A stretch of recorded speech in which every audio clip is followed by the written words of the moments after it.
Welcome back.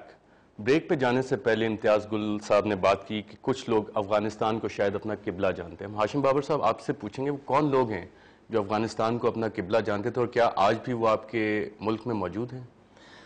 مجھے اس سوال کا سوال سمجھ نہیں آیا کہ افغانستان کو کون اپنا قبلہ جانتے ہیں اور کون اپنا قبلہ نہیں جانتے. وہ طالبان جو سمجھتے ہیں کہ شاید ان کو اس وقت پاور میں ہونا چاہیے اور ان کے کچھ کلینڈسٹائن قسم کے ریلیشن سے ڈفرینٹ ممالک کی سیکیورٹی اسٹیبلشمنٹ کے ساتھ ہیں، جن کو گلف ممالک سے بھی شاید پیسے ملتے ہیں، جن کو شاید یورپ سے بھی پیسے ملتے ہیں، اور شاید جیسے کہ امریکہ الزام لگاتا ہے کہ آپ کی پاکستان کی سیکیورٹی اسٹیبلشمنٹ سے بھی ان کے رابطے ہوں.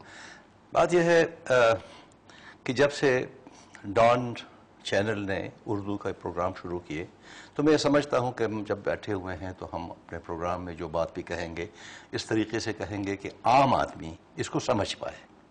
اسٹریٹجک ڈیپتھ کی بھی بات ہو گئی، افغانستان کی اہمیت کی بھی بات ہو گئی. بات یہ ہے کہ جہاں تک طالبان کی بات ہے اور آپ نے طالبان کا سوال مجھ سے پوچھا، تو طالبان کے لیے جو ہے افغانستان واحد ایک ملک نہیں ہے کہ وہ وہاں اپنی حکومت قائم کرنا چاہتے ہیں.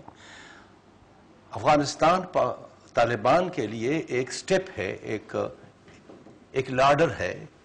ان کا ایجنڈا جو ہے وہ ایک بہت لمبا چوڑا ایجنڈا ہے جس میں اربنائزیشن بھی شامل ہے، جس میں وہ جس طریقے سے جو پاور لینا چاہتے ہیں وہ پاور جو ہے وہ وائلنس کے ذریعے سے لینا چاہتے ہیں، جس میں جمہوریت کا فقدان ہے مسئلہ.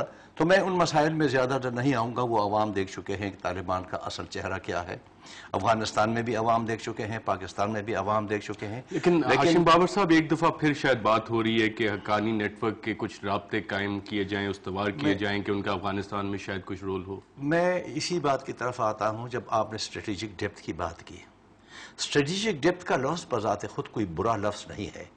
ہر ملک چاہتا ہے کہ اس کا اپنا مفادات کے لیے دوسرے ممالک کے اوپر اثرات ہوں، لیکن وہ اثرات باہمی دوستی، باہمی رفاقت سے بھی ہو سکتی ہے. لیکن اپنے ملک میں تو اس کے اثرات لیکن بات یہ ہے کہ ہمارے ملک میں اثرات اس لیے ہیں کہ اسٹریٹجک ڈیپتھ سے غلط فائدہ اٹھانے والے پاکستان کے فوجی اقتدار پسند، فوجی آمر اور فوجی حکومتیں تھیں. آپ آج میرے رفقا نے بات کی ہے کہ اب وہ اسٹریٹجک ڈیپتھ کے وہ نہیں ہے اور انہوں نے تبدیلی کر لی ہے اور وہ بات نہیں رہی. مجھے آثار ایسے نظر نہیں آ رہے ہیں کہ ہمارے فوجی پولیٹیکل اکابرین جو ہیں، چاہے وہ فوج کے اندر ہیں یا ابھی ریٹائرڈ ہیں، وہ اسٹریٹجک ڈیپتھ کے اس ڈاکٹرن کو جو ہے ختم کر چکے ہوں.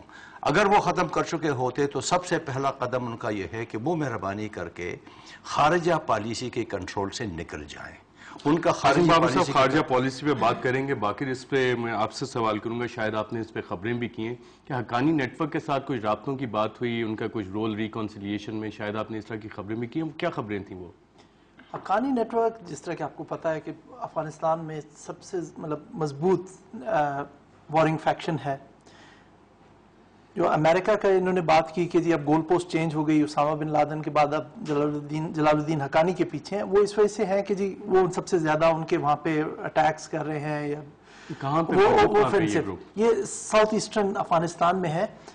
Basically they are based. صاحب ساؤتھ ایسٹرن افغانستان میں حقانی نیٹ ورک موجود ہے یا نارتھ وزیرستان میں ان کی موجودگی؟ نہیں دیکھیں، وہ جس علاقے میں ہے اس کو ایسٹرن افغانستان کہا جاتا ہے. وہی جڑا ہوا ہے شمالی وزیرستان کے ساتھ، جنوبی وزیرستان کے ساتھ پکتیکا کا علاقہ جڑا ہوا ہے. ایسٹرن افغانستان سے اپنے عملیات کر رہے ہیں لیکن بیٹھے ہوئے ہیں نارتھ وزیرستان. اس پہ آ رہا تھا کہ نارتھ وزیرستان سے آپریٹ کر رہے ہیں. پاکستان کو اسی لیے پولیٹیکل سپیس حاصل ہے ان کے ساتھ کام کرنے کے لیے، ان کے ساتھ نیگوشیٹ کرنے کے لیے.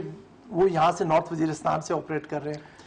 لیکن یہ اس میں جو ایشو سب سے بڑا ہے کہ وہ پاکستان ابھی نے ان کو آفر کیا ہے.